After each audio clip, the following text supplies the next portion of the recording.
Hi, I'm Elif Shafak. I am here at LSE and I'm really looking forward to meeting the students, the faculty, hearing their questions, their comments. I feel sad when I look at Turkey's slide backwards, because I think in terms of democracy, in terms of freedom of speech, Turkey has been sliding backwards very fast especially over the past years, increasingly so. And this affects everything. It affects daily life, it affects media diversity, academic independence, but first and foremost it affects, of course, women's rights.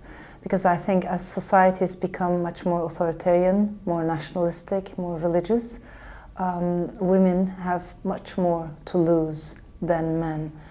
And I'm sad because in Turkey we have a lot to fight against as women. We need a women's movement that embraces women of all backgrounds, but we're not there yet. Patriarchal societies obviously are very male-dominated, sexist, also very homophobic in all areas of life, but that doesn't mean that women are passive. It doesn't mean that women are non-existent. So when you focus on countries such as Turkey, because these are very multi-layered, complicated, Turkey is a very complicated country, you will come across lots and lots of Turkish, Kurdish, Alevi, Armenian, Greek, Jewish women of all backgrounds who are very visible, very vocal.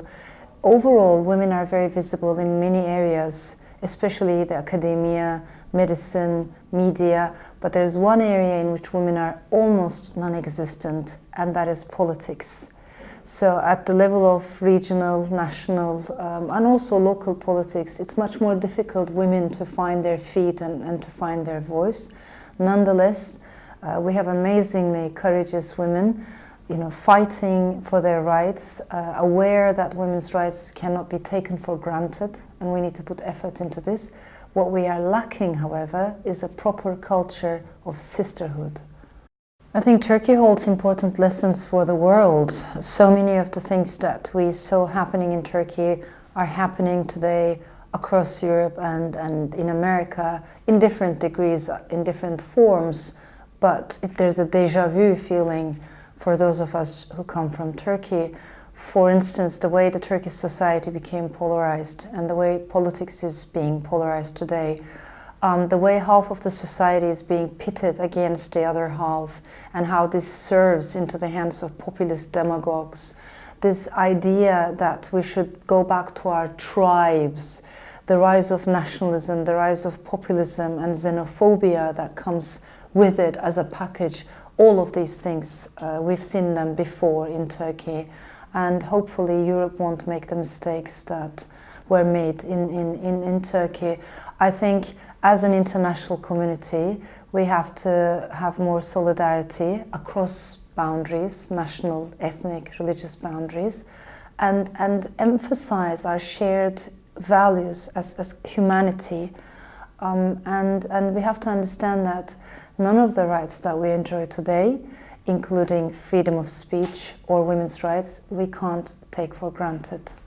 The world of literature looks very open-minded, very liberal at first glance, but when you scratch the surface, I think there are lots of prejudices and stereotypes there, just like in the rest of the society.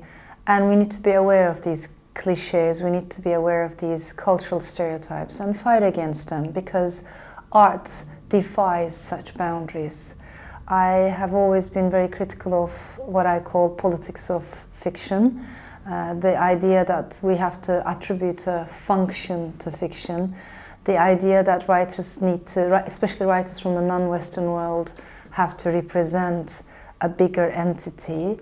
I'm not comfortable with such things, and there's an expectation, if you happen to be a woman writer coming from the Muslim geography, there's an expectation that you should write the stories of Muslim women, and preferably the unhappy stories of unhappy Muslim women. And I always wanted to challenge that. I can write about anything and everything as long as it resonates with me, as long as it has an echo in my soul. And I think that is the beauty of art. We do not have to be narrowed down into identity politics. It's just the opposite, in fact, the ability to become someone else. It's a transcendental journey. But we have to be aware of how identity politics narrows us down and also separates us from each other. We have to be aware of these cognitive cultural gaps that keep us apart from each other, and I think art and literature will help, hopefully, to build bridges over those gaps.